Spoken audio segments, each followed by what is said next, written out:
Bom, começou? Vamos lá. Olá, tudo bem? Me chamo Alex, sou professor de Biologia. E vamos dar continuidade, né, à aula 4 do intensivo de Biologia. Na última aula, a gente falou sobre genética, né, vários aspectos da genética e viu o quanto que era importante, né, o conhecimento tanto da genética clássica quanto da genética mendeliana, né? E a partir desses conceitos a gente vai desenvolvendo, né, os tópicos dentro da disciplina, que é o objetivo aqui, a gente pegar o máximo de conteúdo, reciclar esse conteúdo e conseguir trabalhar isso de forma revisional, tá bom? Então, tópicos em abordagem para essa revisão, a gente vai falar aí sobre a taxonomia, tá? Basicamente, a taxonomia hoje, ela é chamada de sistemática, baseada na filogenia, né? Mas ainda utilizamos o termo taxonomia para se referir a Linneu, né? Que foi considerado o pai da taxonomia, tá? E vamos falar sobre a classificação dos seres vivos em geral, né? Os gênios, e até mesmo os domínios, né? Que é a classificação atual. Então, falar sobre os 5 reinos: reino Monera, representado pelas bactérias; protista, representado pelas algas e os protozoários; os fungos, representados literalmente pelos mais variados tipos de fungos, né? O bolo do pão, os cogumelos, as leveduras; os vegetais e os mais variados grupos; e os animais, tá? Tem questão disso aqui tudinho. O objetivo aqui é a gente fazer uma abordagem revisional em cima das questões, de a gente comentar, bater papo para relembrar esses conceitos acerca da sistemática e a classificação biológica, beleza? Então, o primeiro tópico é a classificação biológica. Antes de começar propriamente dito, a gente tem que lembrar que a classificação dos seres vivos ela é baseada na nomenclatura binominal, né?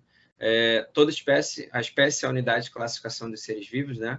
E a espécie apresenta 2 nomes, né? Na verdade, um nome da espécie ele é constituído por 2 nomes, que é o primeiro nome indicando o gênero e o segundo o que é chamado de epíteto específico, né? Que é justamente alguma característica relacionada à espécie, beleza? E só que, além de falar das regras de classificação, como o nome científico, né? A nomenclatura é binominal. Primeiro nome indica o gênero, segundo alguma característica da espécie. A letra inicial, né? Ela do primeiro nome sempre é maiúscula e a do segundo nome obrigatoriamente minúscula, tá? E por definição, o nome tem que ser escrito em latim, por se tratar de uma língua morta, e que não se altera, né? Não sofre alteração ao longo do tempo. É a linguagem que se usa na ciência. E então, já abrindo a aula com esses conceitos básicos de classificação dos seres vivos, a gente vai ler essa questão para contextualizar um pouquinho da teoria, né? A classificação biológica proposta por Whittaker permite distinguir 5 grandes linhas evolutivas, utilizando como critério de classificação a organização celular e o modo de nutrição. Isso aqui é interessante a gente discutir por quê? Porque a classificação, a classificação taxonômica de Linneu, por exemplo, ela levava bastante em consideração a morfologia, o formato que o organismo ele apresentava. Perdão. E hoje a gente já tem a organização celular e o modo de nutrição sendo levado em consideração na classificação. Tá? Aí essa questão ela contextualiza mais ainda como que as regras mudaram. Use seus colaboradores com base na comparação das sequências que codificam o RNA ribossômico dos seres vivos, estabeleceram relações de ancestralidade entre os grupos e concluíram que os procariontes do reino Monera não eram um grupo coeso do ponto de vista evolutivo, tá? E aqui a gente vai observar ele falando sobre os procariontes do reino Monera. Ele está incluindo todos os seres procariontes e ocorreu uma divisão, né? Essa tabela ela mostra um pouquinho disso. E aí, de cara, o enunciado ele pergunta, ó, a diferença básica nas classificações citadas é que a mais recente se baseia fundamentalmente em quem é a mais recente. Primeiro, tem 2 classificações aqui. Ele citou a do texto proposta por Whittaker, né, e também a do texto proposta por Russell. Uma de 1969, outra de 1990. A gente tem que entender isso aqui como se fossem escolas literárias. São sistemas de classificação. O Whittaker propôs que os 5 reinos eles eram a maior categoria taxonômica. Aí eu tenho que te lembrar lá daquela história do Dorre-Ficofage, tá? botar um cardzinho aqui para a gente lembrar das regras de classificação. Tá? O reino, no passado, né, ele era a maior categoria taxonômica. Hoje a gente sabe que não é a única, principalmente por conta da classificação que o USE, né, esse camarada aqui, propôs em 1990. Tá?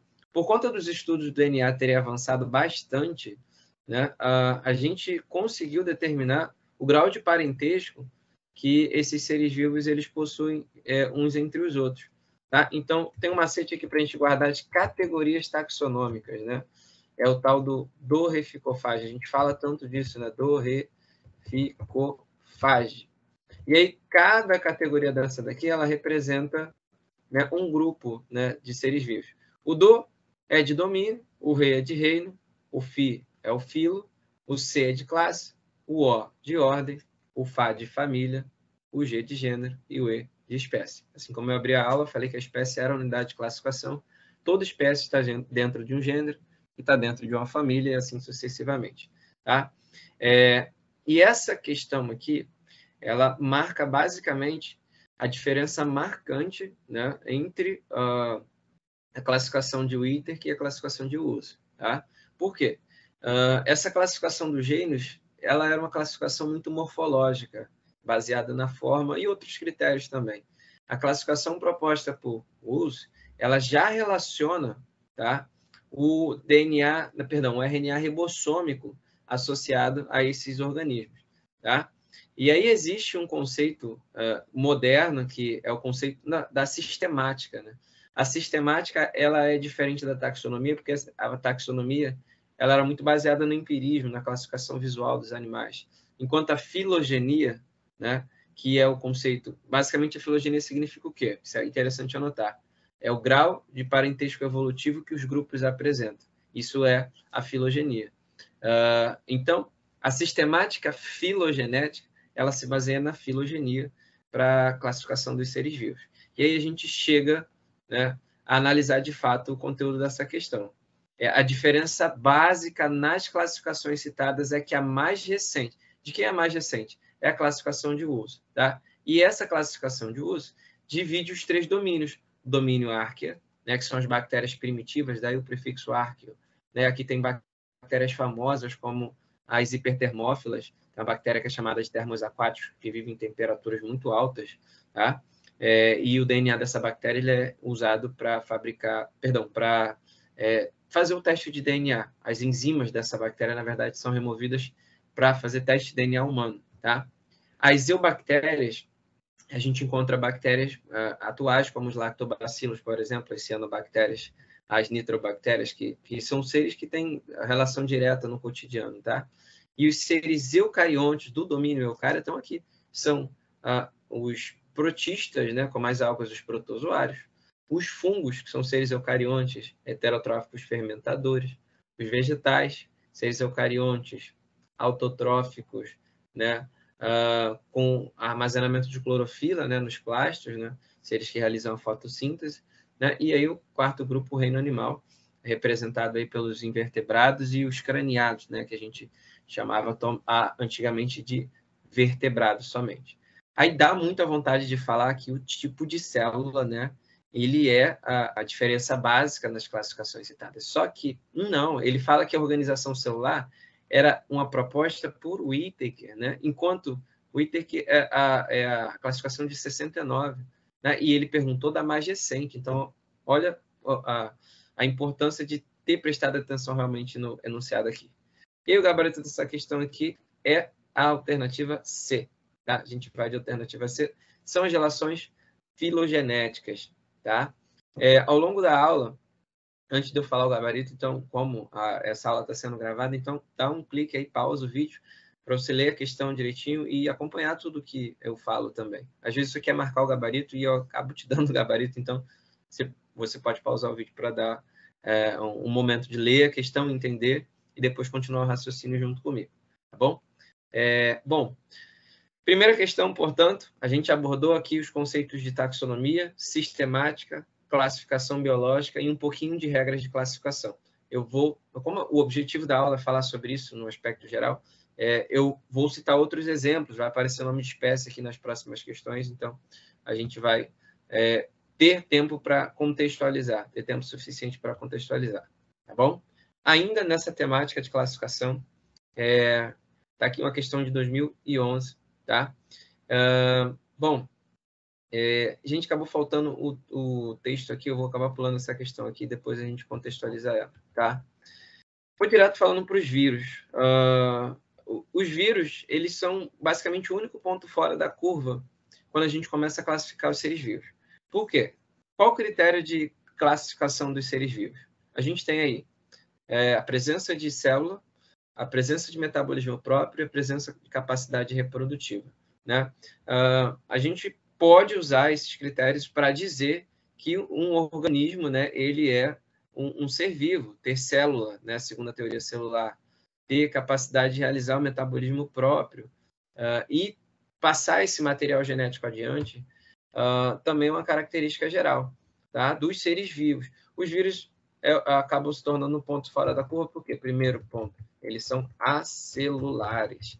Se eles são acelulares, isso quer dizer que eles não possuem células, tá? Não possuem célula, não possuem metabolismo próprio. Isso é interessante a gente anotar para comparar. Não possuem, tá? Não possuem metabolismo próprio, tá? Aqui são observações para a gente fixar um pouquinho dessas ideias básicas. E, além disso, esse é o ponto-chave aqui, ó. Apresentam capacidade reprodutiva. Apresentam capacidade reprodutiva. Então, aqui a gente tem uma ideia que acaba marcando um pouquinho.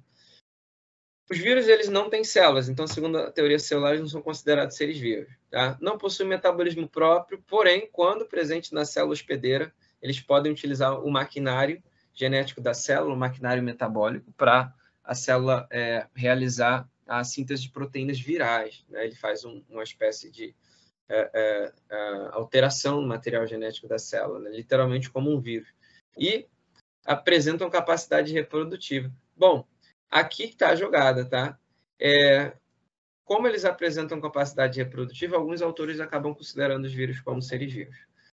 O interessante de falar sobre vírus é que eles são seres que, apesar de serem acelulares, eles têm uma membrana lipídica em volta, né? A composição química dos vírus, portanto, é feita de lipídios, uma membrana lipídica. Esses vírus, eles vão apresentar proteínas, fazendo uma estrutura chamada de capsídio proteico, tá? Então, duas coisas já falei. Lipídios de membrana, proteínas do capsídio, e dentro desse capsídio proteico tem o material genético que pode ser feito de DNA ou RNA, tá? E aí esse material genético é utilizado para ser replicado dentro da célula e fabricar novos vírus.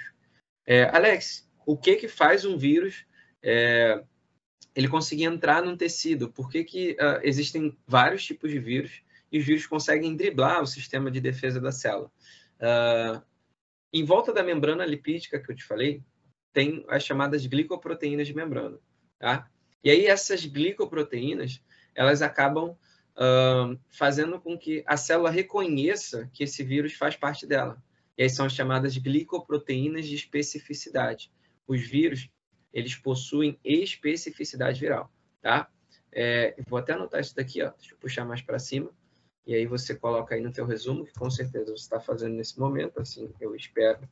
Os vírus possuem especificidade viral. Vou colocar só o resuminho aqui, ó. Possuem ação tecido específica, tá? Isso se dá às glicoproteínas presentes no envelope lipídico que esses vírus apresentam, tá? Então, isso aqui é o ponto-chave para falar sobre reconhecimento celular e vírus. Por isso que os vírus eles conseguem entrar numa facilidade, com uma facilidade grande na célula, tá? E aí, sem demais, os vírus causam as doenças, né, conhecidas como viroses. A gente está o tempo inteiro falando, tem vacina para isso, tem vacina para aquilo. A gente acabou de passar por uma pandemia, né, da Covid. Bom, e aí a questão de 2021, contextualizando as viroses, doenças causadas por vírus, tem muitos tipos de vírus, e aqui a gente vai relacionar um pouquinho aqui sobre algumas viroses. tá? E esses conceitos básicos sobre vírus. Então, na questão 3, entre 2014 e 2016, as regiões central e oeste da África sofreram uma grave epidemia de febre hemorrágica causada pelo vírus Ebola, que se manifesta em até 21 dias após a infecção, e cuja letalidade dos enfermos que vão a óbito pode chegar a 90%. Em regiões de clima tropical e subtropical, outros vírus também podem causar febre hemorrágica. O vírus da dengue, que, embora tenha o período de incubação menor, de até 10 dias, apresenta taxa de letalidade abaixo de 1%. Tá? E aí, segundo as informações do texto, cara, questão do Enem, quando o enunciado ele fala isso, segundo as informações do texto, não tem como você pular a questão. É muito difícil a gente conseguir pular uma questão quando ele fala de acordo com o texto, ou de acordo com o gráfico, ou de acordo com o gráfico e os conceitos apresentados, ou os conceitos já discutidos. Enfim, a gente tem que ler o texto e entender esse texto. Tá? Então, segundo as informações do texto, e aplicando os princípios de evolução biológica, olha aqui, a questão relacionando a evolução, né? É aquela coisa lá do lamarquismo, o darwinismo, não é o mais forte, não é o mais bonito, não é o melhor que sobrevive, é o mais adaptado, evoluir é mudar de características. E no caso dos vírus, é sofrer as mutações e se adaptar a essas mutações de forma positiva, né, no meio ambiente. Então, segundo as informações do texto, e aplicando os princípios de evolução biológica, as relações do tipo patógeno-hospedeiro, qual dos vírus infecta seres humanos há mais tempo? Tá? E a questão ela dá uma cola para a gente. Tá? Ele fala que entre 2014 e 2016 que ocorreu, né, essa epidemia de febre hemorrágica causada pelo Ebola. Né? A gente teve uma preocupação muito grande. E se o Ebola vier para o Brasil, né, será que o nosso país tem uma estrutura para isso? E, assim, teve muito trabalho, né, da comunidade científica como um todo, dos profissionais de saúde, para tentar conter esse vírus na África, né? E aí a gente vai começar a discutir, né? Vamos lá. Ele quer saber qual dos vírus infecta o ser humano há mais tempo, tá? E aí a gente tem aqui, ó, o Ebola, pois o período de incubação reflete a duração mais longa do processo de coevolução do patógeno hospedeiro. A alternativa é interessante, mas ela não prova que, pelo tempo de incubação de 21 dias, que esses vírus eles têm mais tempo do que o vírus da dengue, como apresentado aqui nas alternativas e no enunciado. Então, olha só, apareceu um termo aqui que é chamado de coevolução, vou destacar ele de forma diferente. O que é a coevolução? O conceito de coevolução é quando a gente tem uma espécie que evolui junto com outra espécie. Isso é muito comum no contexto de doenças, né, do estudo das doenças, porque os vírus, por exemplo, eles coevoluem com a espécie humana. Tá? Todo ano a gente toma uma vacina para a gripe, por quê? Porque os vírus sofrem mutações. E essas mutações são selecionadas de forma positiva. E enquanto a espécie humana estiver existindo, os vírus dos seres humanos também vão continuar existindo. Basicamente, essa ideia de coevolução. É quando uma espécie ela consegue evoluir ao longo do tempo com outras espécies, daí o termo coevolução. Tá? Não é a alternativa A, ela não prova. Tá? Na alternativa B, dengue, pois o menor período de incubação reflete a mais longa do processo de coevolução do patógeno hospedeiro. É basicamente a mesma ideia da alternativa A, só que falando da dengue. Né? E novamente relacionando com justamente com o tempo de incubação. Tá?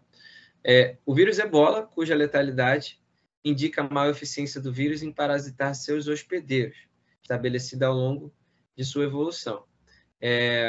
Ainda assim, a gente não chegou no gabarito, por quê? A alta taxa de letalidade não indica que o vírus ele tem mais tempo do que os demais. Tá? Letra D, Ebola, cujos surtos epidêmicos concentram-se no continente africano, conhecido como berço da origem evolutiva dos seres humanos. O vírus da Ebola, ele, apesar de ter uma letalidade tão grande, ele não é mais antigo que o vírus da dengue. Tá? O vírus da dengue, ele é o vírus que acaba tendo essa infecção dos seres humanos há mais tempo. O vírus da dengue, cuja baixa letalidade indica maior eficiência do vírus em parasitar seus hospedeiros, estabelecida ao longo da evolução do patógeno hospedeiro. Sabe o que é interessante aqui? É porque, quando a gente olha para a alternativa C, quando a gente tem um vírus de alta letalidade, se ele é de alta letalidade, apesar da taxa de transmissão dele ser considerada perigosa, né, ele não é um vírus que tem uma taxa de sucesso tão grande no processo coevolutivo. Por quê? Esse vírus ele acaba matando o seu hospedeiro e ele fica sem local para ele parasitar. Então, acaba que perde o sentido do parasitismo. Realmente, ele conseguiu se reproduzir e formar novos vírus. Só que, quando o parasita ele mata o hospedeiro, ele acaba tirando a chance dele mesmo sobreviver ao longo do tempo, mesmo ainda assim tendo reproduzido novos vírus. Aí, o conceito de evolução ele acaba acontecendo, né? Porque, apesar do ser de origem ele ter morrido, ele deixou os descendentes, tá? E a gente conclui essa ideia aqui com o gabarito da questão 3, gabarito é a letra E, tá? O vírus da dengue, que infecta os seres humanos há mais tempo, e essa baixa letalidade indica a eficiência do vírus junto com o hospedeiro. Apesar dele conseguir parasitar o hospedeiro, é um vírus que ele não vai causar morte de todos os hospedeiros. A letalidade não é tão grande quanto o ebola, tá? E aí, com essas duas questões, a gente fecha essa ideia inicial sobre vírus. Já falamos um pouquinho sobre classificação. Começamos a falar sobre os vírus, né, que não estão inseridos em nenhum dos 5 reinos. E aí, agora a gente começa a falar sobre o reino Monera. Aí sim, um ser vivo, né, com classificação.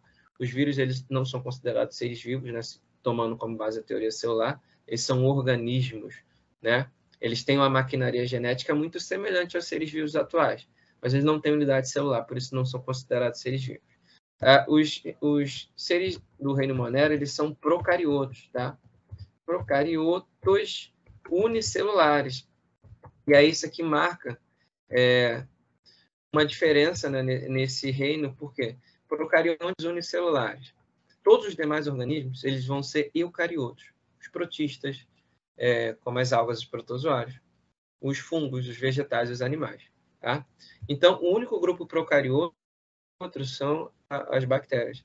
Muito interessante falar, metabolismo de bactéria é relativo demais. Pode ser o metabolismo autotrófico, tá? Tem as bactérias como as cianobactérias, que produzem o oxigênio na água do mar.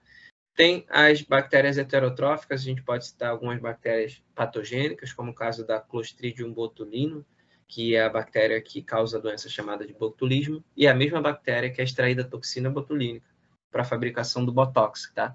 Que inclusive, a toxina botulínica ela causa paralisia muscular e o Botox, a aplicação dele é justamente para isso, para deixar o músculo enrijecido durante um período de tempo, tá? Falei da nutrição, né, autotrófica ou heterotrófica, massificadamente cai em questões vestibulares. Reprodução bacteriana, predominantemente a reprodução assexuada. São seres que se reproduzem de forma assexuada, né? Faz a cisciparidade. Isso aqui é muito interessante deixar anotado. Então, vou colocar aqui, autotróficas e heterotróficas. Metabolismo, né? Isso aqui é a forma de nutrição. E reprodução assexuada. Vou abreviar aqui, reprodução assexuada. Tá? Reprodução assexuada. Esses seres, predominantemente, se reproduzem de forma assexuada. E aqui tem um ponto interessante que outras questões elas podem relacionar. São seres que apresentam baixa variabilidade genética em decorrência da reprodução assexuada. Por quê? Uma bactéria gera 2 geram 4, 8, assim, progressão geométrica. E, nesse sentido, acaba que as bactérias elas não têm variabilidade genética, elas não trocam DNA com parceiros, exceto as bactérias que fazem conjugação bacteriana, que aí é uma forma de reprodução sexuada, tá? É chamado de conjugação. As bactérias, através de uma região chamada de pilos sexual, elas trocam o que é chamado de DNA plasmidial. E aí esse DNA plasmidial é passado de uma bactéria para outra, e a partir dessa passagem gera-se variabilidade genética. Aí sim, aí tem uma reprodução sexuada, que é a troca de material genético, não obrigatoriamente a troca de gametas, né, como muitos acabam definindo assim. Não, reprodução é troca de material genético, reprodução sexuada. Tá bom? Então, vamos abrir, né, a parte de reino Monera, falando sobre os antibióticos. Nessa questão aqui, do ano de 2021, Tá lá, ó. Nas últimas décadas, vários países, inclusive o Brasil, têm testemunhado uma grande proliferação de bactérias patogênicas. São aquelas bactérias que causam as doenças chamadas de bacterioses, tá? São as doenças causadas pelas bactérias, envolvidas em uma variedade de doenças e apresentam resistência a múltiplos antibióticos. Então, o que ele está falando aqui? Que essas bactérias patogênicas, elas são resistentes aos antibióticos. Já vou falar de antibióticos quando eu iniciar o assunto de fungos, tá? E aí, ó, atualmente tem se destacado as superbactérias, é um termo interessante. Tá? Isso aparece na evolução, superbactérias, que acumulam vários genes determinantes de resistência a ponto de se tornarem resistentes a praticamente todos os antimicrobianos. Esses antimicrobianos, eles são os antibióticos. Tá? E aí a questão te pergunta, essa resistência tem ocorrido por quê? E aí, vamos lá.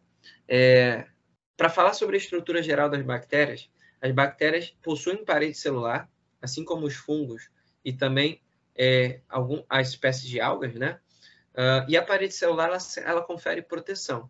Então, bactérias têm parede celular, ausência de carioteca, né? Ausência de material, na verdade, ausência de material genético guardado no núcleo, né? Fica no citoplasma, no hialoplasma da célula bacteriana. E as bactérias possuem a cápsula também, que auxilia na proteção. Uma coisa interessante é que a estrutura dos ribossomos, né? O ribossomo ele pode ser considerado uma estrutura ou organela não membranosa. Os ribossomos, eles aparecem nas bactérias também, e a bactéria tem capacidade de produzir proteínas. Tá? Os antibióticos, eles atuam inibindo de 3 formas o funcionamento bacteriano, por isso que é antibiótico. É anti o desenvolvimento biótico, né? Biótico significa vida, né? Do ser vivo. Então, anticrescimento bacteriano, pode definir assim, né? De forma superficial. Portanto, os antibióticos destroem a parede celular das bactérias, eles inibem a duplicação do DNA bacteriano e também podem inibir a síntese de proteína nos ribossomos. Então, aqui 3 coisas que os antibióticos fazem: inibição de DNA, de replicação do DNA, inibição da síntese proteica pelos ribossomos e perfuração da parede celular. Tá? E aí ele pergunta para a gente, essa resistência tem ocorrido por quê? O que ele contextualizou? O crescimento das bactérias que são consideradas superbactérias, que são resistentes aos antibióticos, e aí ele está perguntando o problema associado, né, o problema do comportamento humano associado a essa resistência. O que o ser humano fez para ter gerado essa resistência? Porque se a gente toma o antibiótico, né, da maneira correta, teoricamente as bactérias elas responderiam. Agora o contrário também é verdadeiro. Se a população ela acaba usando os antibióticos de forma desordenada, né, isso acaba impedindo com que essa substância atue de forma, digamos que gradual, digamos de forma correta, tá? E aí isso prejudica justamente o tratamento na eliminação daquelas bactérias. E eu, sem querer querendo, eu já acabei te falando um pouquinho. Se quiser dar uma olhada nas alternativas, pausa o vídeo. Se não, a gente vai marcar o gabarito agora. As bactérias, elas se multiplicam de maneira indiscriminada, né? Não tem a ver com a multiplicação bacteriana em si, né? Essa resistência a antibióticos que a gente tem visto, né? Uma amoxicilina da vida não funcionando mais para tratar uma infecção de garganta, né? Uma amidalite, ela se deve, né, aos antibióticos eles serem usados pela população de maneira indiscriminada, tá? E aí é aquela coisa do senso comum, né? Fulano está sentindo tal coisa? Então toma tal medicamento, né? Está sentindo assim, assim, assado? Toma aquele medicamento. Isso, por exemplo, aqui na alternativa vai falar sobre serviços de saúde precário. Não, gente, não tem a ver com um serviço de saúde em si. Realmente o serviço de saúde ele pode influenciar. O hospital é um lugar que tem muitas doenças, né? Porque os indivíduos vão lá e atuam como vetores, né? Então, se a imunidade de uma pessoa estiver muito baixa, ele vai ao hospital e tem pessoas com doenças respiratórias, né, como o Covid, é fato que esse indivíduo vai desenvolver a doença, né? E se bobear, se não tratar de forma correta, acaba vindo a óbito por conta de bactérias sérias, gente. Infecção com bactéria é muito séria. Uma simples infecção de garganta, se a bactéria ela cair na corrente sanguínea, cara, faz um estrago danado. Causa uma sepse, né, uma infecção generalizada, e o indivíduo acaba vindo a óbito, né, por infecção generalizada. Então, é muito grave. Doença bacteriana assim, tem que ser tratada com antibiótico e tem que ser prescrito na dosagem correta. E esse trabalho não é trabalho da mãe, não é trabalho da avó, não é trabalho do curandeiro, é um trabalho do médico. Né? O médico é o profissional responsável por dosar essa quantidade de antibiótico, né, de acordo com a idade, com a massa, a altura do indivíduo, e aí sim fazendo o tratamento adequado num determinado período de tempo. Até porque o uso excessivo de antibióticos, aí vou puxar um pouquinho para o lado da nutrição agora, né? O uso indiscriminado dos antibióticos, eles prejudicam, por exemplo, a flora intestinal. Né? Hoje a gente não usa mais esse termo, né? O termo microbiota intestinal, que são os micro-organismos que vivem lá no intestino, né? As bactérias, os lactobacilos vivem lá que você ingere, são responsáveis pela digestão dos nutrientes que estão lá. E quando a gente toma antibiótico demais, a gente acaba matando as bactérias boas e favorecendo a proliferação de bactérias ruins. Então, não é legal tomar antibiótico em excesso de forma alguma. Tá? E sempre na dúvida, você tem que consultar o médico, que é o profissional responsável por isso. Tá? Só para finalizar a ideia aqui, antes da gente começar a falar sobre os fungos, tá? Fungo não, os protistas, perdão. As bactérias têm como importância, né? Eu já dei uma aqui, compor a microbiota intestinal. No contexto ecológico, as bactérias são seres decompositores, transformam a matéria orgânica em inorgânica, fertilizando o solo, né? Tornando o solo mais fértil para as plantas crescerem. As bactérias decompõem essa matéria orgânica, né? Para reciclar a matéria orgânica para ser introduzida novamente na cadeia alimentar. Hoje em dia tem bactérias transgênicas que fabricam insulina em laboratório, né? A gente tem também a bactéria na indústria, né? Os lactobacilos que eu tinha dado exemplo, né? Atuam como pré-bióticos e probióticos, que são substâncias que vão atuar principalmente no trânsito intestinal, né? E dentre outras várias, né? Tem bactérias que atuam no controle biológico, né? Bactérias que quando tem acidente, por exemplo, lá na plataforma de petróleo, os cientistas vão lá, soltam essas bactérias e elas degradam as substâncias. Então, tem a infinidade de aplicação dessas bactérias, tá? Tudo bem? Então, seguindo aí, reino protista. Depois das bactérias, eu já tinha falado sobre essa observação, estou prestando atenção, eu já tinha falado sobre isso. Os protistas, eles são seres eucariotos, né? O primeiro grupo aí de seres eucariotos, diferente das bactérias, que são eucariotos unicelulares. Aqui a gente tem protistas eucariotos, tanto uni quanto multicelulares. Em relação aos protozoários, eles são todos unicelulares. As algas, elas podem ser multicelulares, né? Tem espécies de algas multicelulares, né? Os famosos kelps, que são florestas aquáticas, tá? São seres que atingem vários metros de comprimento, tá? Nos ecossistemas aquáticos, e são considerados seres multicelulares. O metabolismo dos protozoários é um metabolismo heterotrófico, tá? Os protozoários, eles são heterotróficos,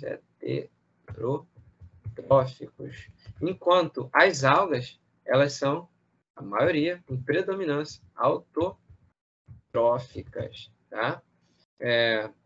E a forma de reprodução, aí predominantemente aqui, reprodução assexuada, tá? A gente vai encontrar isso principalmente nos protozoários, né? São seres que fazem bipartição também. Então, a gente vê aqui uma diversidade muito grande. Gente, tem uma infinidade de protistas. Muita coisa de protista tem. A gente ainda vai aprender muito sobre algas, porque são seres microscópicos, tá? E esses seres, eles acabam... Oxe, a questão tá dando aqui o gabarito.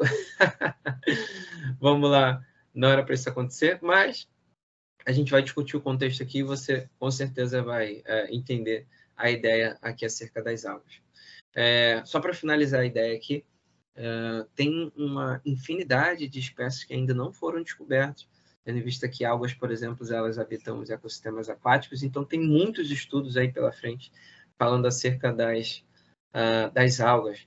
Tá? Muita coisa. O que a gente tem que pensar? Alga é não ser produtor. No contexto ecológico, a gente tem que imaginar que as algas, elas são a comida de todos os organismos que estão na cadeia alimentar aquática, dos ecossistemas aquáticos. Então, aqui eu já estou te dando a primeira importância. As algas são seres produtores. Elas formam o que é chamado de fitoplâncton dos ecossistemas aquáticos. Tá? Além disso, servem de alimento para o zooplâncton, que são os micro-organismos, alguns outros protozoários, larvas de pequenos animais que tem aí, vai alimentar os peixes, depois dos peixes as aves e forma um ecossistema aquático. Tá? As algas, perdão, elas são seres tão importantes que 1/4 do oxigênio do planeta, né, cerca de 1/4 aproximadamente, ele vem dos oceanos. Os oceanos são os verdadeiros pulmões do mundo, não a Amazônia, né, como tem questões que acabam colocando isso de forma errônea. Tá? E essa questão aqui, ela fala sobre a nutrição das algas, que é semelhante à nutrição das plantas. Tá? Então, tá aqui, ó, certas espécies de algas são capazes de absorver rapidamente compostos inorgânicos presentes na água. Aqui ele já deu cola. Cara, aqui ele deu o gabarito da questão. Por quê? Ó, quando ele fala de compostos inorgânicos, a gente tem que pensar as substâncias inorgânicas. Água, sais minerais, tá? Substâncias como nitrogênio, fósforo, o potássio, tudo isso, cara, é elemento muito importante. O nitrogênio, na forma de nitrato, por exemplo, ele fabrica as proteínas vegetais, as proteínas das algas. O fósforo serve para compor a molécula de ATP, né, adenosina trifosfato. A gente encontra fósforo no DNA, no RNA. Tá? E, além disso, a gente tem o potássio, que é um elemento essencial para o equilíbrio, que é chamado equilíbrio osmótico da célula. Né? Então, nesse ponto aqui, ele te deu um gatilho muito grande da questão. Né? As algas são capazes de absorver rapidamente esses compostos inorgânicos. Se elas absorvem rapidamente, elas conseguem crescer rapidamente. E aí aparece um conceito que é chamado de floração. As algas, elas floram, né? Elas fazem floração de forma muito rápida, se tiver matéria inorgânica na água. Tá? Tem até um conceito chamado de eutrofização. Isso acontece muito aqui no estado do Rio de Janeiro, né? Na Lagoa Rodrigo de Freitas, quando os peixes morrem. A eutrofização ela é decorrente do excesso de matéria orgânica na água, o despejo de esgoto, por exemplo, que favorece a decomposição. Quando a decomposição acontece, forma-se muita matéria inorgânica e sobre a superfície da água forma um tapete de algas. E aí a luz não passa. Se não tem luz, não tem fotossíntese lá no fundo. Se não tem fotossíntese, não tem oxigênio. E aí acabou o oxigênio, os seres aeróbicos, que são aqueles seres que dependem do oxigênio, eles morrem. E aí por isso que os peixes morrem, por exemplo.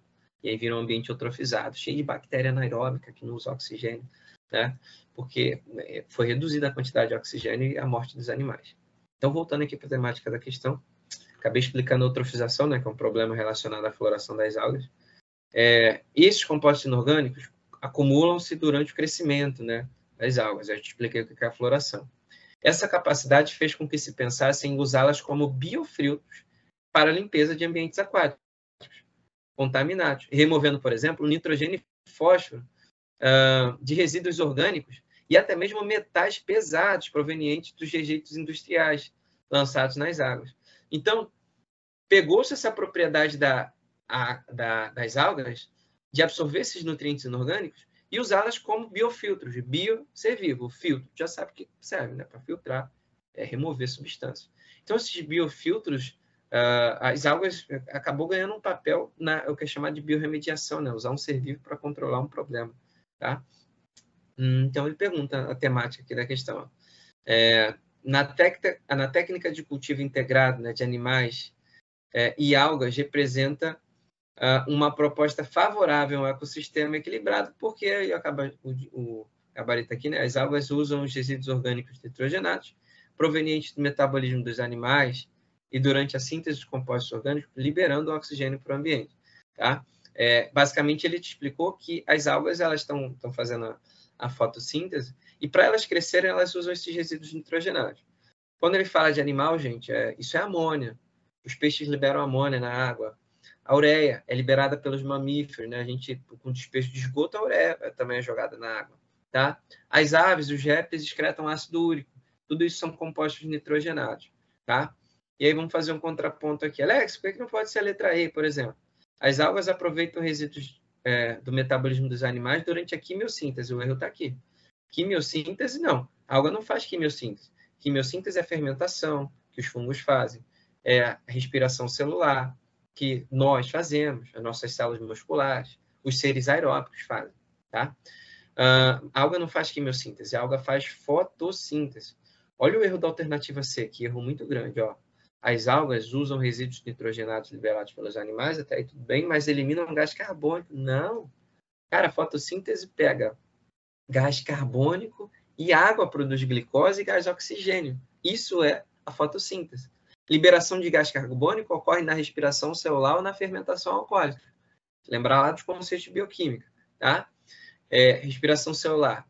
O animal pega a glicose, na presença de oxigênio essa glicose é quebrada, oxidada, libera ATP, libera água no estado de vapor e gás carbônico, tá? Isso é a respiração celular. Na fermentação alcoólica, o fungo pega a glicose, né, a levedura, quebra essa glicose, libera energia na forma de calor, libera ATP, por mais que seja pouquinho, e libera o gás carbônico. Por isso que a massa expande, né? Quando a gente vai fazer massa para pizza, por exemplo, né? O pizza, o bolo que leva fermento biológico para a composição. Já estou dando spoiler da parte de fungos, né? Que é o próximo tópico aqui. Beleza? Por que não pode ser a B? A B, ele fala, os animais fornecem excretas orgânicos nitrogenados que são transformados em gás carbônico. Não, os excretas eles são transformados em proteínas, em ATP, DNA, não gás carbônico. Gás carbônico é gerado a partir eu acabei de falar, da respiração celular, né? E a letra A forçou demais, gente. O animal não excreta metal pesado. Ele fala aqui, ó, os metais pesados, eles são provenientes dos rejeitos industriais. Então, a própria questão já acabou anulando a alternativa A. Beleza? Questãozinha grande, apesar de ter o gabarito, a gente aproveitou muita coisa dela, tá? Beleza? Então, aprendemos um pouquinho sobre algas e agora protozoários na questão 6. Se eu não te der a cola, tá? Do ano passado, ano 2021. Em uma palestra, o apresentador falou sobre uma importante doença negligenciada no Brasil, citando algumas medidas ou ações que podem ser adotadas para o seu controle, tais como a eutanásia de cães soropositivos, a borrifação com inseticida, a remoção de matéria orgânica e a poda de árvores no quintal das residências. E aí, objetivamente, questão rara assim, objetiva, né? No texto ele pergunta qual a doença esse apresentador, palestrante aí se referia, tá? E aí, primeiro ponto aqui, as protozooses, tá? Ou protozoonoses, são as doenças causadas pelos protozoários. A gente tem algumas aqui dessa listagem. Amebíase, giardíase. Recomendo estudar tudo isso, tá? A gente vai falar desse tópico aqui na aula de parasitologia, que é o próximo tema. Giardíase. Tá? Doença de Chagas, né, que é a doença do papiro. Aqui, doença de Chagas, a tripanossomíase. Doença de Chagas. A gente vai encontrar também, a gente pode colocar toxoplasmose, aquela que é transmitida pelas fezes do gato, toxoplasmose. E, deixa eu ver mais algum aqui que a gente pode colocar, tricomoníase, né? É uma doença causada por protozoário, mas é relacionada à contaminação das genitálias. Tá? Tricomoníase. Doença de hábito de higiene também. E eu esqueci de colocar aqui a malária também, doença causada por protozoário. Malária tem como vetor o mosquito do gênero Anopheles, tá? E a leishmaniose, tá? Essas doenças aqui, a gente teria, obviamente, que reconhecer o mínimo dessa lista para conseguir resolver essa questão. E aí tem um spoiler aqui que ele dá na questão, ó, borrifação com inseticida. Cara, se tem borrifação com inseticida, tem algum inseto. Se tem algum inseto, esse inseto provavelmente atua como vetor. E aí, nessa doença, tem cães soropositivos, ou seja, ele testou positivo para a doença e tem que fazer o quê? Eutanásia com esses cães. Tá? Eutanásia é a morte, né? Causa a morte, só que indolor, né, do animal, por se tratar de um período que já não tem como tratar, tá? Já não tem como salvar esse animal. Olha só, tem outra questão interessante aqui, poda de árvores no quintal. E aí, se você não tivesse visto essa parte de protozooses e um pouquinho do que eu falei, dá vontade de marcar dengue, não dá? Só que dengue não tem nada a ver com cão, gente. Tá? Então, não teria como a gente marcar dengue aqui na alternativa C. A raiva não tem inseto que transmite raiva, gente. É transmitida principalmente por cachorros contaminados, até mesmo morcego, né, que já foi relacionado bastante. E aí, a toxoplasmose, eu te dei spoiler, né? São as fezes do gato contaminadas. E a gente só ficaria entre malária e leishmaniose. A malária, ela acaba, na verdade, é uma doença causada pelo plasmódio, tá? E aí, esse plasmódio, ele não tem como hospedeiro intermediário, apesar de ser transmitida por um mosquito, e essa questão ela foi bem maldosa, né? A malária tem a fêmea, né, do gênero Anopheles, tá? Que transmite a doença. Só que os cães, eles não são hospedeiros intermediários. E a gente excluiria a malária e só sobraria o quê? Leishmaniose, tá? Leishmaniose visceral. Atinge os cães primeiro, né? Que os cães, eles são, na verdade, animais reservatórios da doença. E aí, quando o mosquito vai lá, se alimenta do sangue contaminado. É chamado um flebotomínio, né? É um mosquito palha. Esse mosquito palha, ele é o agente transmissor, é o vetor, né? Da leishmaniose, que é a doença. E o agente etiológico é o Leishmania, tá? São os protozoários do gênero Leishmania. Então, está aqui nessa questão 6, um tema abordando a diversidade dos protozoários, né? Discutindo um pouquinho essa coisa de agente etiológico, que é o ser que causa a doença, o vetor, que é o ser que transmite, né? E uma profilaxia, né? São várias aqui que o texto citou. O que é profilaxia? É a prevenção contra essa doença. Então, está aqui, ó, eutanásia de cães soropositivos, borrifação com inseticida, poda das árvores. Isso tudo são medidas preventivas para que a doença ela não ocorra. Ela, na verdade, não ocorra, não, gente. Ela não tenha uma maior taxa de transmissão. Então, para diminuir a taxa de transmissão da doença, a chance dela acontecer. Questão 6 aí, gabarito letra E, leishmaniose visceral. Beleza? E a gente fecha essa ideia aqui sobre protozoários. Intensivão, estou falando as características gerais de cada grupo e temas quentes para serem perguntados na prova do ano de 2022, tá? Reino fungos. O que os fungos têm diferente dos protozoários na escala evolutiva? Fungos são seres eucariontes, eucariotos. Fungos são uni ou multicelulares também, tá? Celulares. Difícil escrever e falar. Só que os fungos, eles são heterotróficos, tá? Deixa eu botar isso aqui para ficar uniforme, né? Os fungos, eles são heterotróficos por absorção, tá? Os fungos fazem o que é chamado de digestão extracorpórea. Eles liberam as enzimas lá daquele bolor do pão, aquele mofo que pega lá no pão que ficou guardado no armário, acaba causando a degradação com as enzimas que foram liberadas ali. E depois ele absorve os nutrientes que é necessário. O fungo tem reserva energética de glicogênio, tá? O glicogênio é a reserva energética desses seres. E os fungos têm parede celular também. Lembrando que eu falei sobre a parede celular no início, quando eu citei as bactérias. E essa parede celular, ela é feita de quitina, tá? Guarda isso daí, a quitina. Não é actina, né? A actina e miosina dos músculos. É quitina, quitina. Essa quitina, ela é um polissacarídeo. É um açúcar estrutural, tá? Esse açúcar, ele vai dar maior proteção para o fungo e vai evitar que ele perca água para o meio ambiente.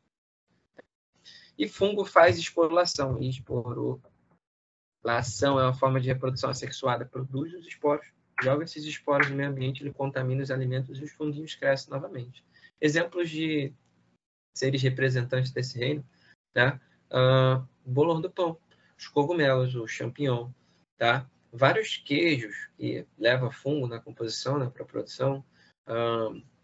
Tem o cogumelo orelha de pau, que é muito comum nas vegetações, tá? E as leveduras que estão presentes no fermento biológico, na fermentação do vinho, por exemplo. Na verdade, da uva para a formação do vinho, né? Então, vamos lá. Dando continuidade aí, gente. O reino fungi, são seres eucariontes, unimulticelulares, né? E o que diferencia os fungos de outros grupos de seres vivos, como os protozoários, por exemplo, é que eles são heterotróficos por absorção.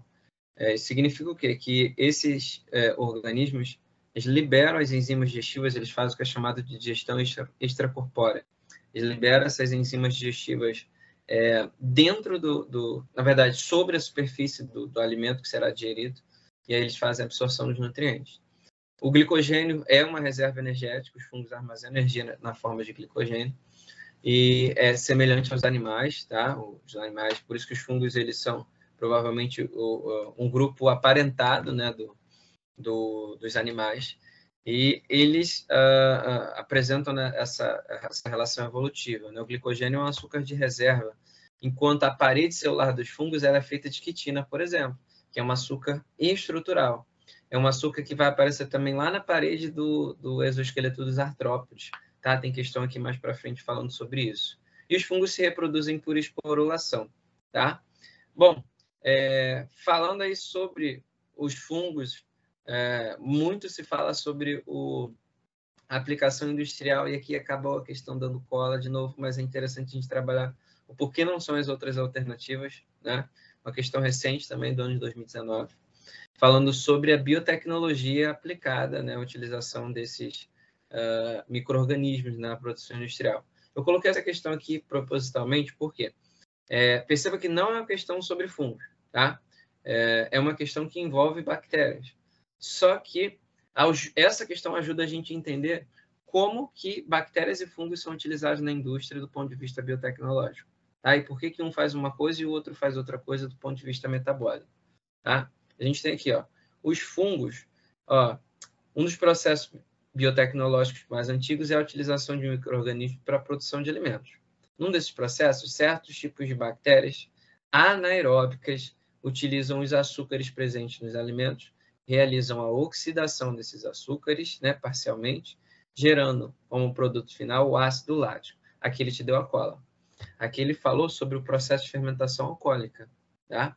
Perdão, processo de fermentação lática, né? Ele não se referiu à fermentação alcoólica. Por quê? Se ele tivesse se referido aos fungos, ele falaria da fermentação alcoólica, do etanol como produto e o gás carbônico, como eu falei na primeira parte do vídeo, né?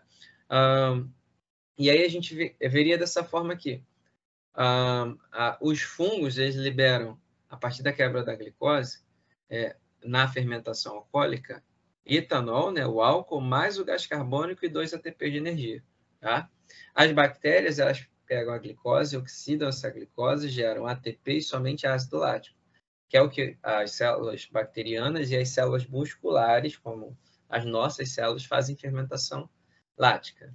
Né? Aí ele pergunta aqui, qual produto destinado ao consumo humano se sua produção fosse baseada nesse processo? Esse processo de oxidação que gera o ácido lático. A questão te deu uma colinha aqui, um spoiler bom. Seria o iogurte, né? A produção de iogurte. O iogurte contém os lactobacilos, né? E esses lactobacilos são bactérias que fazem a fermentação lática. Tá? Daí o nome lactobacilos. Aí processos aqui como o pão, o vinho, a cachaça, tudo isso leva, pode utilizar fungos na produção. Tá? Os fungos fazem fermentação alcoólica, daí a utilização de fermento biológico como as leveduras. A introdução da aula eu falei sobre isso. Então, isso é um contexto de importância dos fungos. Aqui na primeira parte da aula eu citei, por exemplo, quando eu falei sobre o Reino Monera, eu citei a descoberta dos antibióticos. E os antibióticos, na verdade, eles foram produzidos a partir do estudo de bactérias e fungos. Fungos do gênero Penicillium, tá? Eles produziram uma substância chamada de penicilina, isso foi descoberto por Alexander Fleming em 1929. E aí, pouco menos de quase 100 anos atrás, foi descoberto o primeiro antibiótico, né, a penicilina. E hoje a gente tem vários derivados, né? A gente comentou um pouquinho sobre as superbactérias, mas o surgimento dos antibióticos ele existe, né, a partir dos fungos, do estudo dos fungos, beleza? E a fermentação alcoólica é um processo muito importante. A gente tem fungo que atua como fungos mutualísticos, que são os líquens. A gente tem fungos parasitas, como o Ophiocordyceps, parasitas em insetos, tá? Mas tem fungos bons, como as micorrizas, né, que estão presentes no solo para aumentar a fertilidade do solo, né, e viver em mutualismo com as plantas. Tá? No ser humano, a gente tem doenças, né, como a candidíase, ela acaba sendo uma micose, né, uma doença causada por fungo, né, inflamação fúngica na região genital. A gente tem a famosa frieira, né, pé de atleta, que acaba sendo um acúmulo de fungos também, tá? Na sequência aqui, reino vegetal. O reino vegetal, eles são seres todos eucariontes, multicelulares, não tem planta unicelular. As plantas têm metabolismo autotrófico e as plantas têm ciclo de vida com alternância de gerações. Um esporo, que pode crescer e produzir um organismo adulto, tá? As plantas formam a base da cadeia alimentar, então isso já é uma importância muito grande, né? As plantas têm parede celular feita de celulose, da importância do consumo de fibras vegetais, e as plantas têm reserva energética na forma de amido, daí a importância do consumo de vegetais como a principal fonte de energia, né, para os animais em geral e nós, seres humanos, né? O amido que está presente na batata, no arroz, no macarrão, é uma fonte energética primordial para nós, tá? As plantas dependem da matéria inorgânica que estão presentes no solo para fazer sua nutrição. Daí a importância do solo estar fertilizado, né, seja a partir da decomposição de bactérias, de fungos ou utilização de adubos, seja natural ou artificial, para tornar esse solo fértil e fazer o crescimento vegetal. Tá? A questão aqui 8 fala: o crescimento vegetal pode ser influenciado tanto pela disponibilidade de nutrientes como por substâncias reguladoras. Na hidroponia, técnica de cultivar hortaliças sem solo, as raízes ficam suspensas em meio líquido, contendo solução nutritiva, controlada para otimizar o crescimento da planta. Então, aqui ele fala da importância desses, justamente dessas substâncias reguladoras. Ele não deu a cola porque é justamente isso que ele quer perguntar, o enunciado, né? Para garantir um crescimento satisfatório dessas hortaliças, que foi o grupo de plantas estudados, a solução nutritiva empregada nessa técnica deve conter quantidades adequadas de... E aí, varia muito grande, né? A gente não fornece para as plantas crescerem, por exemplo, macronutrientes, carboidrato, não vai oferecer carboidrato para a planta. Não vai oferecer lipídio, que é a fonte de energia secundária para nós, carboidratos é a primária. Não vai oferecer enzimas direto para a planta crescer. Tem que oferecer micronutrientes, como que? Os sais minerais. Os minerais como nitrogênio, fósforo, potássio, tá? Magnésio também no solo. Tá? São substâncias que são essenciais para o crescimento vegetal. Então, isso no solo, isso na água, né? A gente falou sobre eutrofização na primeira parte acerca das algas. Beleza? Então, questão 8 aí envolvendo um pouquinho sobre a nutrição vegetal, né? A absorção de nutrientes ocorre pela raiz, passa pelo caule e vai ser distribuído pelas folhas, que são órgãos vegetativos. Os órgãos reprodutivos são a flor, o fruto e a semente. A flor é responsável pela produção do grão de pólen e a recepção desse grão de pólen. Quando o óvulo fecundado dentro do ovário da flor, pode-se gerar o fruto, né? E aí dentro do fruto tem a semente. Então a flor é para fecundação, né? A polinização. O fruto é para proteção da semente e atração dos animais que comem esse fruto, ingere a semente e faz a dispersão dessa semente. E a semente ela serve para a germinação dos vegetais, tá? Falei um pouquinho aqui sobre a organologia vegetal, né? E agora a gente vai falar sobre a filogenia, né? O crescimento, né? A evolução dos vegetais, tá? De cara aqui a gente vê na verdade, alguns grupos de vegetais. Essa imagem é de um livro muito bom, que é O Vida, a Ciência da Biologia. Esse livro é referência em estudo de biologia. Esses 3 grupos que eu listei agora, representados principalmente pelos musgos, são as briófitas, o primeiro grupo mais primitivo de plantas avasculares, e por esse motivo não ter vasos condutores, o tamanho e o porte delas são reduzidos, tá? E aí entra licófitas, tá? E as cavalinhas aqui, samambaias, tá? São as pteridófitas. Esses 2 grupos aqui são as pteridófitas, é representada pelas samambaias, tá? Aqui no grupo 2, a gente tem o surgimento dos tecidos condutores, né? O xilema e o floema.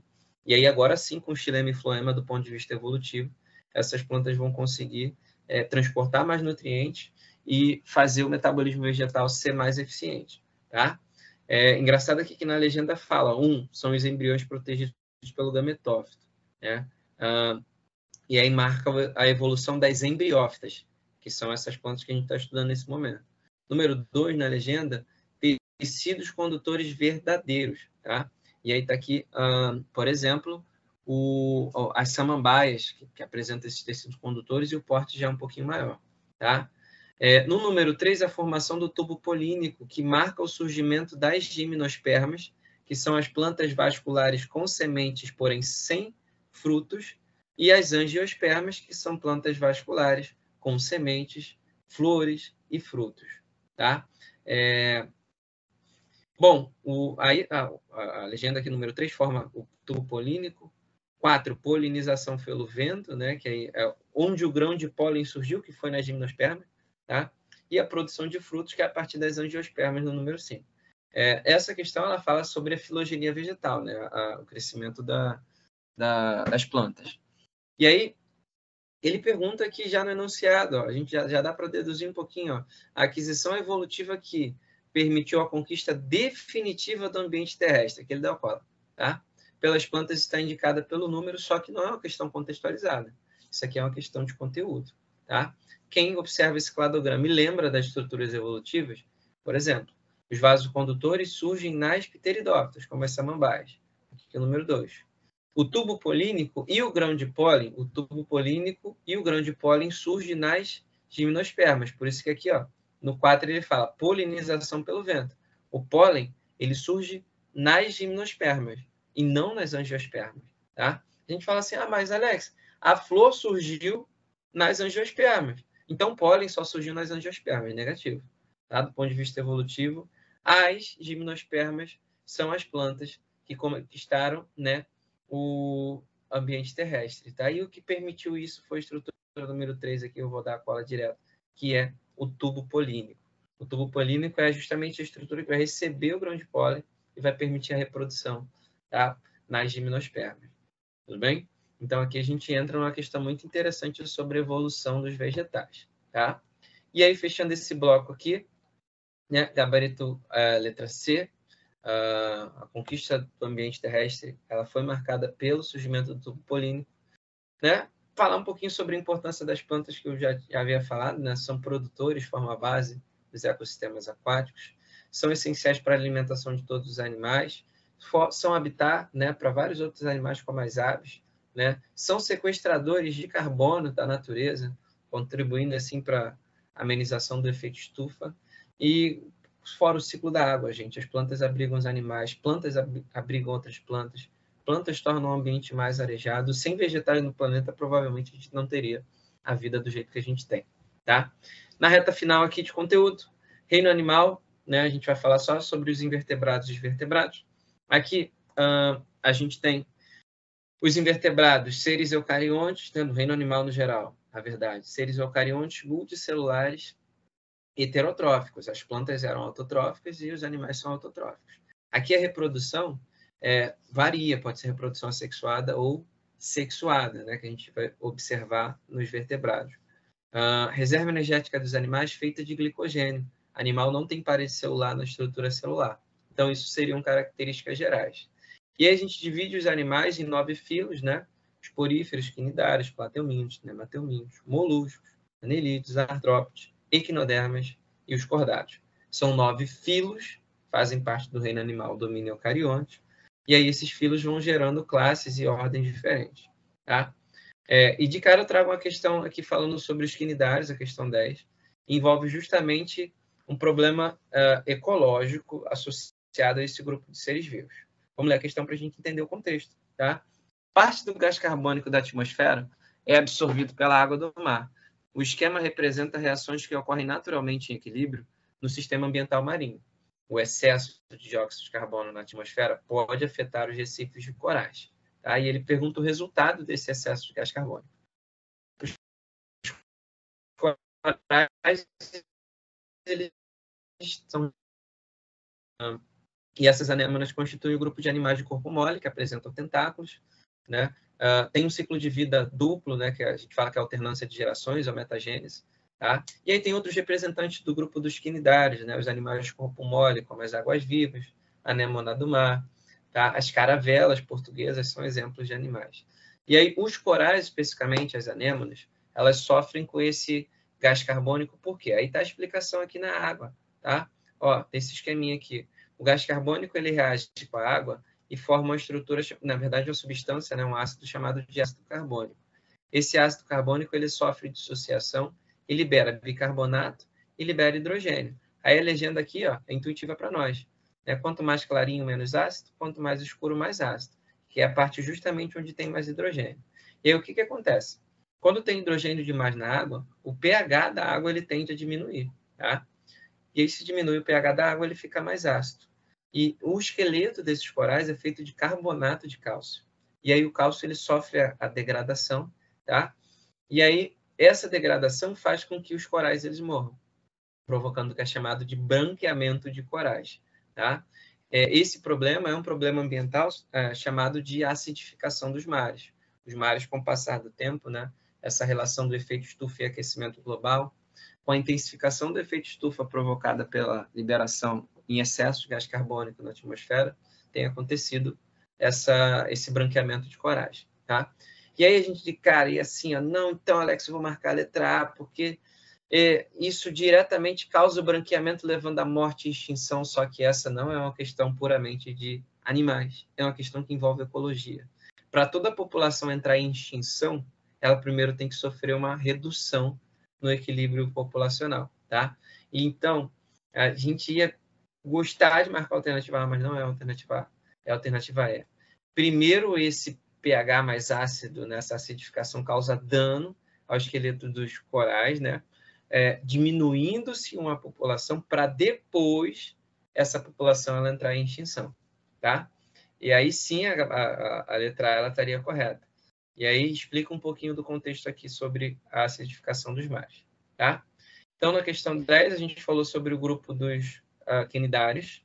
Aqui na questão 11, eu quero falar sobre os artrópodes. É um tema muito quente, é um tema frequentemente também cobrado em provas de vestibular. O Enem quase sempre ele coloca uma questão envolvendo assim, os insetos, falando sobre o desenvolvimento dos insetos, alguma característica em geral dos artrópodes, tá? E aí vamos ler. Aranhas, escorpiões, carrapatos e ácaros são representantes da classe dos aracnídeos. Então, a gente tem a classe dos aracnídeos dentro do filo dos artrópodes. O filo dos artrópodes ele é famoso porque é o maior filo do reino animal. É o filo que tem a maior diversidade de espécies em número de espécies.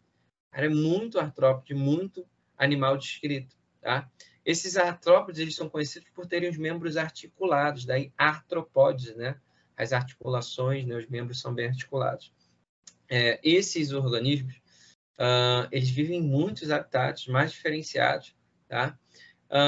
E o que difere os artrópodes dos outros seres vivos, além desses membros articulados, é a presença de um exoesqueleto.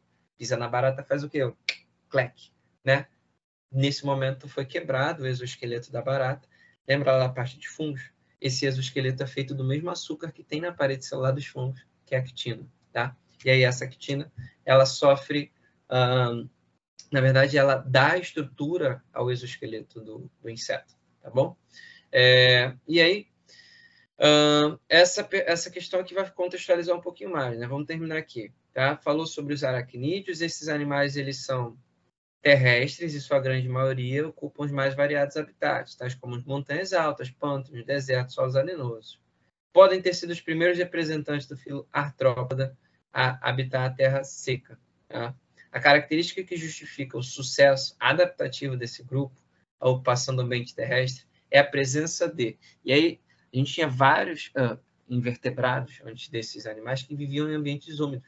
E agora, na escala evolutiva, né, os artrópodes, animais que têm exoesqueleto, surgem e conseguem conquistar o ambiente terrestre, tá?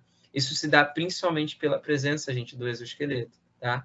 O exoesqueleto constituído de quitina que auxilia no controle hídrico corporal. Ele evita a desidratação. Essa é uma das funções do exoesqueleto. Outra função associada ao exoesqueleto seria a troca desse exoesqueleto promovida por um hormônio chamado de ecdisona, tá? E esse hormônio, ele promove a troca, né? O animal cresce, ele faz a muda, ou equidis, que é a troca do exoesqueleto, aí o gráfico ficaria assim, né? Ele tem um período de crescimento, para de crescer, faz a muda e cresce novamente. É o que é chamado de desenvolvimento indireto. São animais que passam por uma metamorfose, tá? Isso é um tema muito quente também né? Animais que têm desenvolvimento indireto, eles têm uma fase larval e uma fase adulta. Vários artrópodes passam por isso. As borboletas são um exemplo disso, tá? As borboletas têm a fase larval, lagartinha, faz a metamorfose e viram um indivíduo adulto, tá? Isso é um desenvolvimento indireto. Diferente de nós, vertebrados, né? Mamíferos, que temos o desenvolvimento direto, não tem mudança anatômica na estrutura ao longo da vida, tá? Beleza? E aí, nossa penúltima questão da aula de hoje, envolvendo agora o grupo dos craniados, né? Você conhece como os vertebrados. Isso aqui constitui, na verdade, um subfilo, tá? A gente está dentro do reino animal, no filo cordados, e dentro do filo dos cordados, a gente está no subfilo dos craniados. Alex, por que trocou o nome? As feiticeiras, elas não têm coluna vertebral, só que elas têm crânio, né? E a gente falava assim, todos os cordados têm coluna vertebral. Não, exceto as feiticeiras. Então, para não gerar mais confusão, substituiu o termo vertebrados por craniados. Tá? Então, todo mundo tem crânio, mas as feiticeiras não têm a coluna vertebral. Não é mais assim. Tá bom? E aí, um cladograma aqui maravilhoso mostrando a evolução dos vertebrados. Tá? Aqui a gente vê nitidamente características evolutivas e os grupos. Aqui a sardinha marcando o surgimento dos peixes ósseos. Tá? Os peixes são o primeiro grupo dos craniados. Tem vários tipos de peixes, né? Tem peixes muito primitivos, como as lampreias e as feiticeiras. Tá? Animais que não têm a mandíbula articulada, né? Eles não fazem parte do grupo dos gnatostomados, eles são agnatos, não tem mandíbula, né? São os ciclostomados, o formato da boca é circular. Pode pesquisar aí agora, né? Sobre as lampreias e as feiticeiras, você vai ver o formato anatômico da boca é circular. É bem diferente dos animais gnatostomados, que têm a mandíbula, os peixes em diante, tá?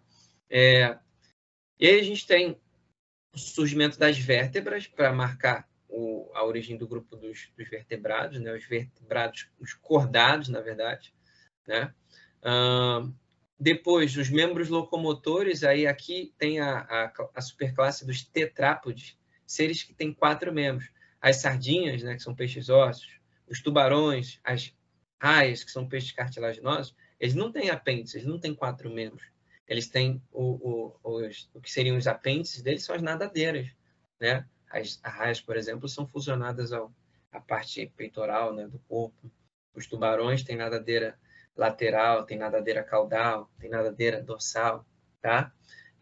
Os peixes se diferenciam em peixes ósseos e peixes cartilaginosos.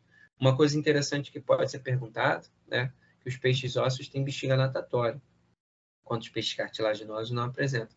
Controle de flutuabilidade que é dado pela bexiga natatória nos peixes ósseos, né, que apresenta essa característica, eles conseguem flutuar muito melhor do que os peixes cartilaginosos.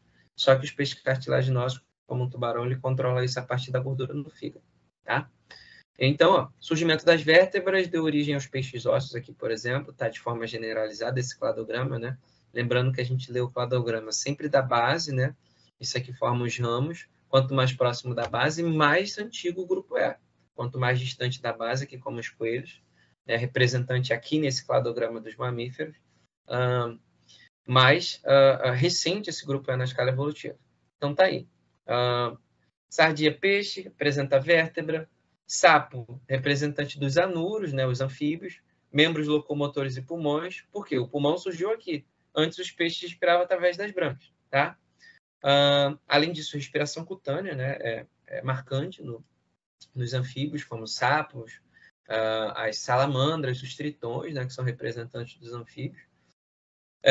De uma característica muito discutida, o surgimento do ovo, cara, aquela história de quem veio primeiro, o ovo ou a galinha, que a gente perturba o professor de biologia com isso, né? Gente, os peixes já colocavam ovos há muito tempo, animal invertebrado, cara, coloca ovo na água já há muito tempo na escala evolutiva, então não tem mais essa história de quem veio primeiro, o ovo ou a galinha. O ovo ele já existe há muito tempo na escala evolutiva, a diferença é que o ovo com casca, que é o ovo que apresenta a estrutura chamada de âmnion, que é importantíssimo para a sobrevivência, né, desses animais que põem ovos com casca, que são os répteis, aqui representado pelo jacaré.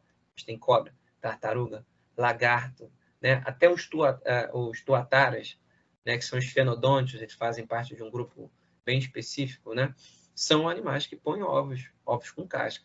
Então, o ovo com casca surge nos répteis. Tá? E aqui tem uma característica evolutiva muito interessante, né?